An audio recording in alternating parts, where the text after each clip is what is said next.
Understanding the remaining mission task. Who has already heard the good news about Jesus, and who is still waiting to hear for the first time?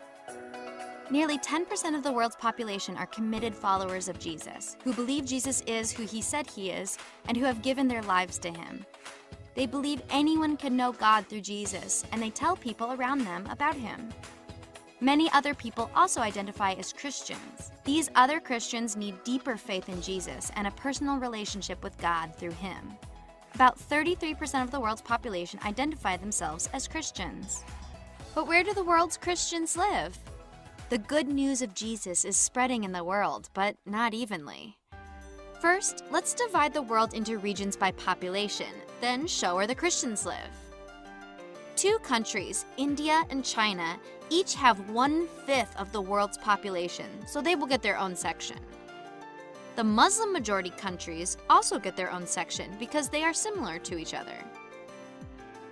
There are other Asian countries and other non-Muslim majority countries in Africa. Here is Europe's population, and North America lumped with all the Pacific Island countries, including Australia and New Zealand. And finally, Latin America from Mexico south.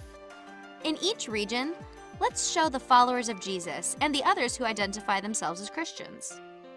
Latin America has the highest total percentage of Christians, followed by North America and the Pacific. Europe has many nominal Christians, while non-Muslim Africa has many committed followers of Jesus. Today, China has also many committed followers of Jesus. Other Asian countries average about 1/3 Christian, including Korea and the Philippines. Some Muslim-majority countries have had Christian people groups for centuries.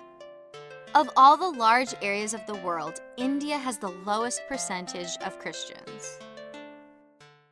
As you can see, the Christians are not evenly spread around the world. Today, most Christians live in the Americas, Europe, or Sub-Saharan Africa. In each region, the committed followers of Jesus can renew the faith of the other Christians and can tell the non-believers in their own people groups about Jesus. Let's call these people culturally near non-believers and show them as green. These non-believers are their relatives, neighbors, and co-workers who speak, eat, and dress like them. In China, hundreds of millions of non-believers are now culturally near to followers of Jesus. 40% of the world's non-believers have many Christians in their own people groups who can reach out to them without learning a new language or culture.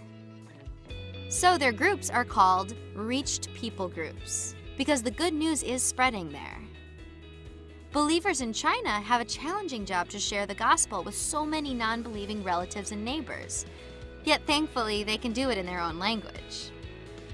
In the reached people groups, committed followers of Jesus can encourage the other Christians in their families and communities to become fully committed to Jesus.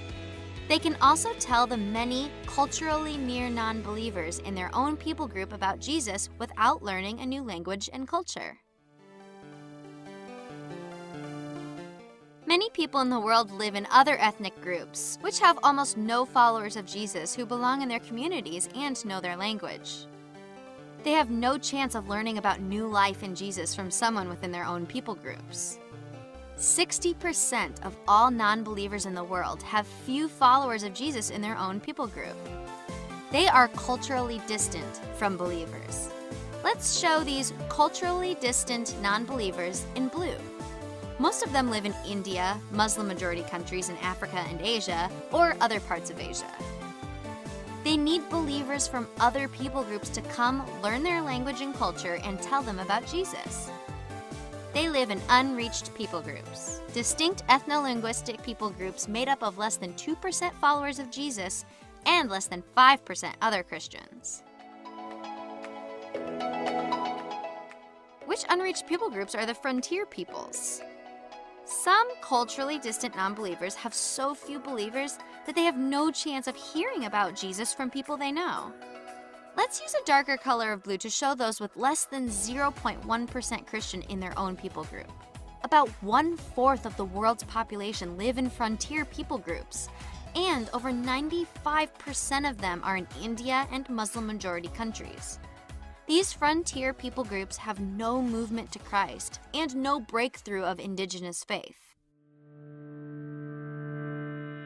Now is the time to unite what we know with what we do. So, we know that the reached people groups have lots of followers of Jesus who can tell them about Jesus. But guess what?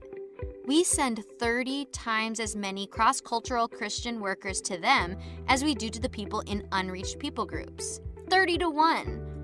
These workers are not just going out from the West. They're going from everywhere to everywhere. But most of them are sent to work with other churches in their training or outreach programs. Currently, for every 30 cross-cultural Christian workers that go to the reached people groups of the world, roughly 1 goes to the unreached people groups, including the frontier people groups. As a result, the needs of people in unreached people groups, especially those in frontier people groups, are being grossly overlooked. The remaining mission task is largely in India, Muslim-majority countries, and Asia. We need many more witnesses for culturally distant non-believers in unreached people groups and in frontier people groups. The frontier peoples are still waiting to hear about Jesus for the first time. This is the Mission Mobilization Challenge of our generation.